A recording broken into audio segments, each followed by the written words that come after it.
Obligasyon ba o dapat voluntaryo ang pagsuporta ng anak sa nagkakaedad na magulang? Usap-usapan po yan ngayon kasunod ng naging pahayag ng panganay ni Marjorie Barreto sa isang podcast. Pakinggan po natin ang boses mo sa pagtutok ni Mark Salazar. Hindi ko pwede magkaroon ng utang na loob sa isang bagay na dapat nilang gawin para sa'yo. Pumukaw ng diskusyon online ang naging pahayag ng panganay ni Marjorie Barreto na si Danny sa kanyang podcast na dapat daw ang suporta ng anak sa nagkakaedad na magulang ay ibinibigay ng kusa at hango sa pagmamahal, imbis na obligasyon. Hindi raw sinasabi ni Danny na huwag alagaan ng mga anak ang kanilang mga magulang o huwag silang tumanaw ng utang na loob.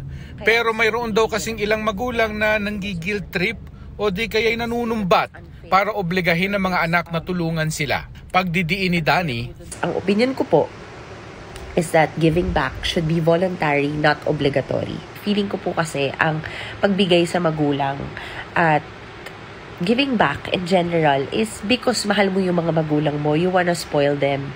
Gusto mo silang bigyan ng magandang buhay. Gusto mo iparamdam sa kanila yung pagmamahal na binigay nila sa'yo. You wanna give back because out of love.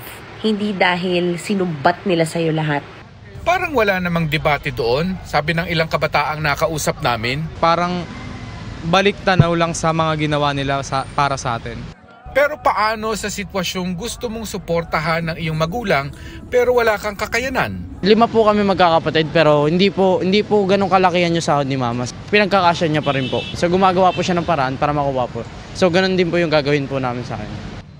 Paano naman kung lumaki ka sa toxic na magulang? Pag toxic po siguro yung magulang, pag tumanda ako, siguro ganun pa rin po. Ganun pa rin po yung gagawin ko. Kasi po, para po sa akin, pananaw ko po. Kasi po, dahil po sa kanila, nandito po ako sa mundo. Parang sila po yung nagbigay sa akin ng buhay.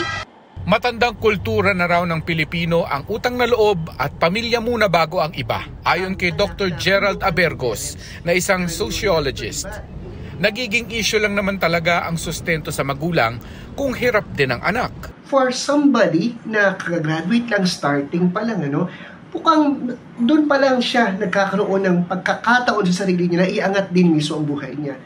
Sabi ng mga senior citizen na nakilala namin sa Santa Cruz, Maynila, iba-iba ang swerte ng mga magulang sa anak. Lahat po naman ng anak ko may mga trabaho. So far, with regards doon sa pangangalaga, nalagaan naman po ako. Pero si Nanay Aida na 87 anyos na, walang regular na sustento mula sa kanyang 8 anak. Kaya nga kailangan niya pa rin manahin ng mga basahan at magbenta. Hindi niyo po rin masihingi sa kanila dahil may pamilya rin po silang pinag-aaral, sinusustentuhan. Kaya hindi niyo po sila mauobliga. Hindi naman nasa loob yun? Hindi naman. Kasi tungkulin po nila yun sa mga anak nila. Kapag meron naman daw extra ang mga anak niya, hindi naman siya nakakalimutan. Sa Pilipinas, marami na tayong middle class na naiintindihan din ng mga magulang na kailang mga anak ay kailangan na magtrabaho. Kailangan mo nang buuin nung kailang mga anak yung sarili nila bago sila makatulong. Pero syempre may mga magulang na walang pagkakataong paghandaan ang kanilang pagtanda. Kaso kanya-kanyang swerte po ang buhay ng tao Hindi po ba? Hindi nga napaghandaan. Pero hindi naman siguro ako pababayaan ng mga anak ko. Iba pa yung realidad ng mga nagkakaedad na wala na rin daw sapat na oras ang mga anak para sa kanilang buhay at para sa magulang. Para sa GMA Integrated News, Mark Salazar, nakatutok 24 oras. Bukal sa loob o utang na loob? Pakinggan naman natin ang boses ng mga kapuso online. Para po sa ilan, hindi obligasyon ang pag-give back sa magulang, kundi sagisag ng respeto at pagmamahal. Bahagi na raw kasi ng kultura nating mga Pilipino ang ibalik ang pagmamahal at pagsasakripisyo na ginawa nila para maitaguyod at mapalaki ang mga anak. Hindi na rin daw nilang kakayaning makapagtrabaho kaya panahon naman para silang suportahan. Hirit naman ng isang netizen, choice ang pagtulong sa magulang. Sa kanya raw kasing sitwasyon, hindi naman siya pinilit ng ina na tumulong dahil may aasahan itong pensyon. Pero siya ang nagkusa na tumulong. May mga magulang din na ayaw raw magpaalaga at maging pabigat umano sa kanilang anak. Sabi naman ng ilang netizen, kung nakakaluwag-luwag at kayang makapagbigay, gawin daw para sa magulang.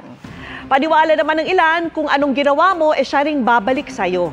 Darating naman daw kasi ang panahon at mararanasan din ng mga anak na maging magulang.